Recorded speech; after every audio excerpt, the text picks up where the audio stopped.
Hagajing kai French Cup round 16 haprenga FC Rouen Persia ika Monaco. Haba pai shagre gajing kai baro arteri gi kenhun kia khai da marshi gol.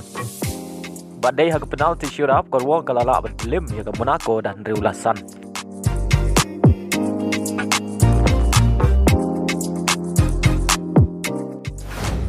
Hagajing kai Cup of Portugal quarter final haprenga Vizela Persia ika kenhun Di Maria ke Benfica. Haba pai shagre gajing kai ke Benfica kalau kori ga 6 job hadin bagalala ban lim ya Vizela da ya gini ke argol jonga Benfica layo bentiap haga minit ke live peusau pada haga minit ke ban Riupeusan. Haga jinga kai yakni rung Olympic Arajar Peusau hapring ke Argentina Persia eka Paraguay. Haba pai shagre ke jinga kai ke Argentina kala mat biang ya ke 6 ya khai hadin bagal ya khai Persia eka Paraguay da marlai gol. Bari aga gol per ya khai jonga Argentina layo bentiap baswa ban kut ka jinga kai kata haga minit ke bakandai peu plus new. Baleng bagan jinga khai ke Argentina kadon kam ban job haga jinga kai bakhat nang bakan yo rung shaka Olympic kat baga Paraguay kala yo ban rung lepa. Agawai par gajing lekai hapeng ke Venezuela Persia ika Brazil.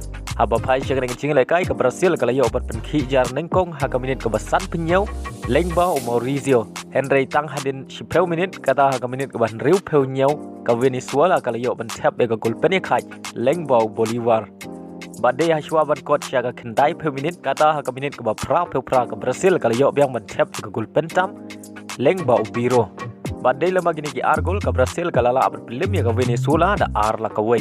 Baleng bangan jing job ke Brazil kala kiu syaga kerdan ke ba ar hakami ya kain poin. Haga jing la kai Riyadh Season Cup haprengi arteli ki klub barat ba jong ke Saudi Arabia kata ke Al Hilal ke babat ya ke kerdan ke beningkong haga Saudi Pro League Persia ya ke kenhun Ronaldo ke Al Nassr ke babat ya ke kerdan ke ba ar haga Saudi Pro League. Haba pai syaga jing la kai ke Al Nassr ke lamat ya ke Namrem hadir magalasya penlim hakmat ke Al Hilal da Arlanon. Ya gini ki argol juga Al Hilal layo bentep nengkong haga minit ke bakhat nyau lengbau Milinkovic Savic bad ya ke gol ke ba ar layo bentep haga minit ke ba laipeu lengbau Al Dawsari. Baleng bang ke jing job ke Al Hilal kala yo benra ika 6 ladu juga Riyadh Season Cup Arajar Peusau.